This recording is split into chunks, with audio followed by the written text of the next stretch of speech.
I always say that black people are the political and economic whores of America. You know, like with or side chicks, right? You know, if you look at the traditional, I like that, right? That like traditional relationship between the man and the side chick. You know, he expects loyalty from her, but he doesn't give the loyalty back. You know, he expects to be prioritized by her, but side chick politics. Right, but he doesn't prioritize her. It's like, well, I got my wife. You know, look at my wonderful wife. And Christmas time, I'm with my wife. Thanksgiving, I'm with my wife. If my wife needs something, you're going to come second. But when I need you to be there. When I call you at 2:00 in the morning and I want some ass, I need you to be available, right? And so ultimately, for black people, that low self-esteem fits us right into that side chick category. You can't be prioritized if your self-esteem doesn't allow you to believe that you should be a priority. So the Democratic Party, they see this. They see that self-esteem issue. They know that, again, just like a woman with low self-esteem, you know, pimps aim for, you know, girls that have low self-esteem or instability or don't have good father figures, right? Because they're thinking, okay, this is not the college-educated woman who thinks highly of herself. This is the woman where I can get her loyalty by telling her she's cute and buying her a bag of Cheetos. You know, because nobody does that for her. And she, you know, so ultimately for black people, the Democrats, they show up with barbecue chicken and a couple of empty promises. And we're like, oh, thank you for acknowledging They'll bring us. out some entertainers. Right, hey, all I got to do is bring out a couple rappers. Exactly. I got to go by your churches. Exactly. And think about this. I mean, it's pimping 101. What does the pimp do? If the pimp knows that you don't have any critical thinking skill and you got low self-esteem, he's going to wow you with a bunch of nonsense. He's going to get you giggly over, yeah, baby, I'm a, you know. But here's the flaw to a lot of Kanye defenders, where if he starts banging hard for MAGA, which a lot of us interpret as a high degree of white supremacy, higher in intensity of other expressions of white supremacy politically.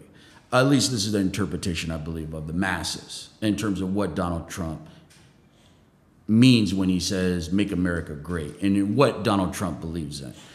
So, all because you critique Kanye West for banging for MAGA, and what MAGA represents, what Fox News represents, all because you criticize Kanye West, that doesn't mean the community is crip walking for the Democratic Party. From my perspective, the black masses, because of our culture and loyalty, we highly supported Barack Obama. We crip walked for Barack Obama. We voted like no other people are going to vote for a candidate monolithically for Barack Obama. We turned out for Barack Obama. Our cousins, our aunties, we all went hard for Barack Obama.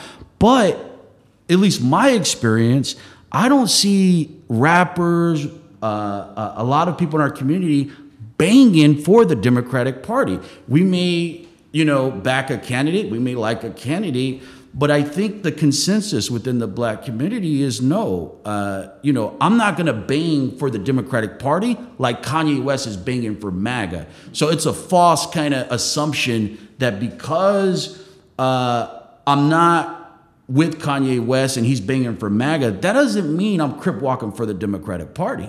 I crip walk for maybe Barack Obama and maybe, some of these other candidates here, but that doesn't mean we're excited about the Democratic Party. That's true. I think everything you said is 100% correct.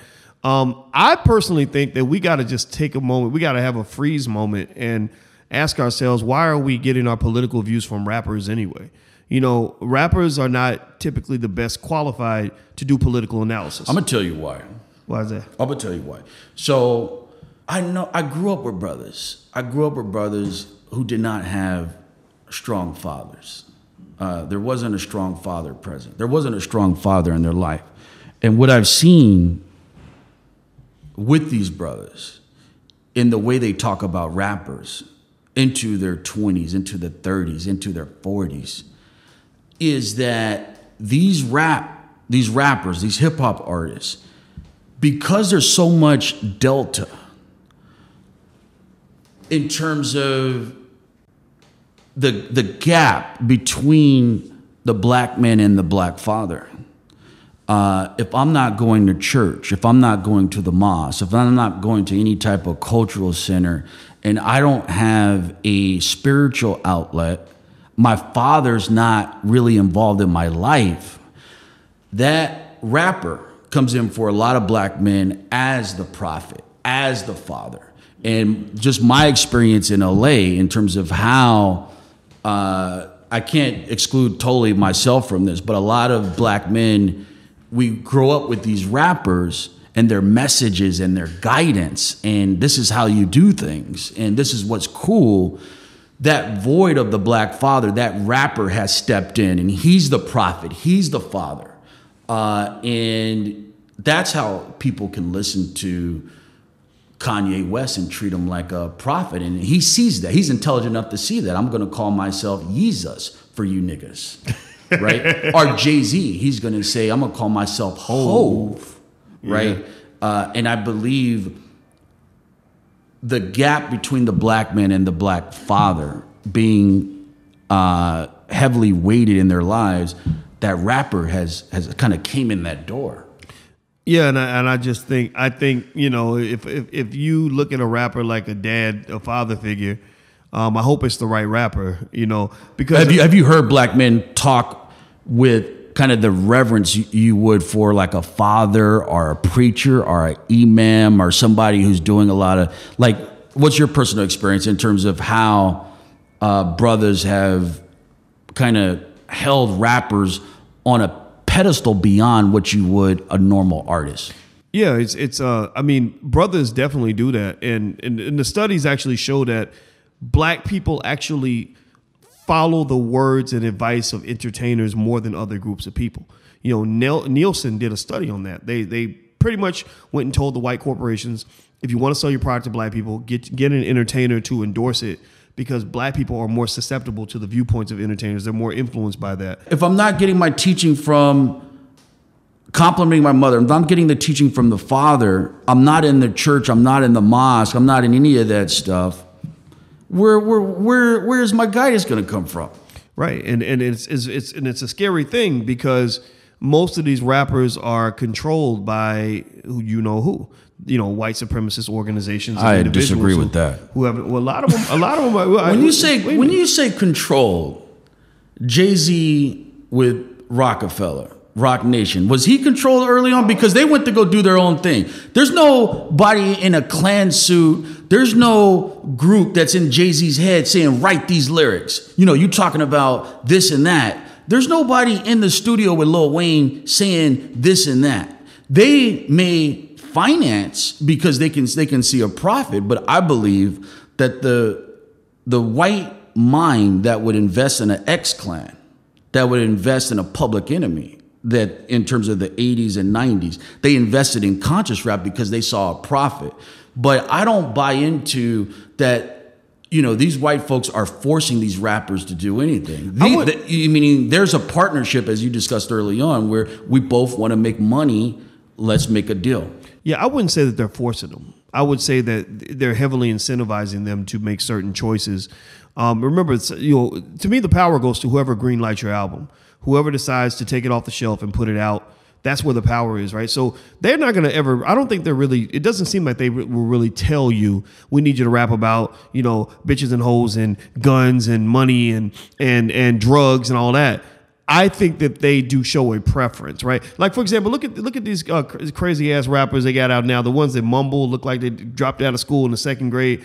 You got guys like, and they're talented, but they're still, you know, the messages are a little disturbing, I think, for most normal people. Like Tekashi 6ix9ine, who's now considered the king of New York, even though he's openly gangbanging and just saying a bunch of stuff that's with rainbow hair. Right, the rainbow hair guy with the chiclet color, whatever. Yeah, him and then you had this other guy, Trippie Redd, that he was beefing with, right?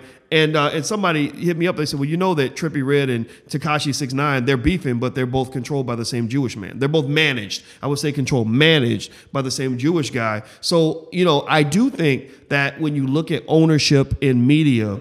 Okay, now that situation I could buy into that this guy's helping them program and position, and that he is involved. I think like in that type of situation, I buy into that. But in terms of the mainstream, I think that the music industry is investing net into artists that they feel can make a profit. That's a low probability. However, if the community's taste was to change, where there's 10 million black people to start buying J. Cole, who I love, right? He's a more conscious brother, but if we can show that we'll go out and support a J. Cole and buy 10 million albums, right, then the attitudes of the investors and the executive changes, similar to Black Panther. People go out and we'll break records with Wakanda. And this is a more positive movie than what we're used to. This is a more African-centered movie.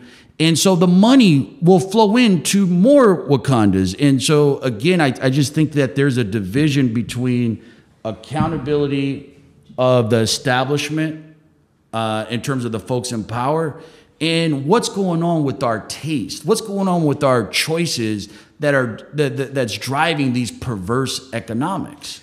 Yeah, I think that, when I look at music industry, I'd be curious to see the data on who buys the most albums, right? I'm going to speculate that most hip hop albums are bought by white folks. Like they buy more than we do, more money per customer, that kind of thing. Because, we might love it and we give the street cred to the rapper, but the rapper then sells the street cred to white folks. They're the ones who provide that financial backing, from what I understand, right? Yeah. And the thing is that when you talk about the taste of music that becomes most popular, I think that when a white kid decides which type of Negro I want to support, he ain't thinking at all about what's healthiest for the community. He ain't, that college kid at Cornell ain't really worried about, the impact of Tekashi 6ix9ine on black people. That kids in the hood might really get shot because somebody's out gangbanging because they're being influenced by this madness that's being mass promoted.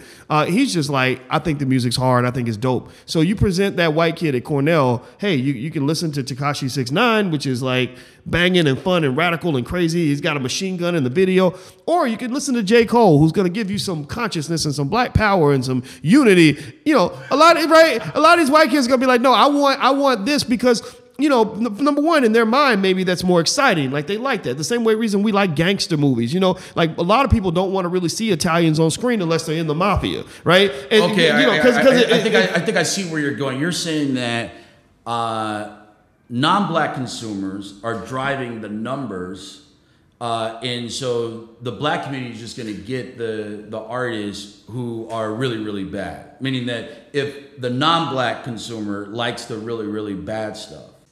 I think that we are influenced by media, but as a community, we don't yet have the capital base to influence the type of media that's really getting put out there. Like we're affected by the transaction. The rapper is making money from the white folks and they're passing this money. It's like they're on a bridge and this transaction's happening on the bridge and there's residue falling from the transaction. There's things falling off of this bridge.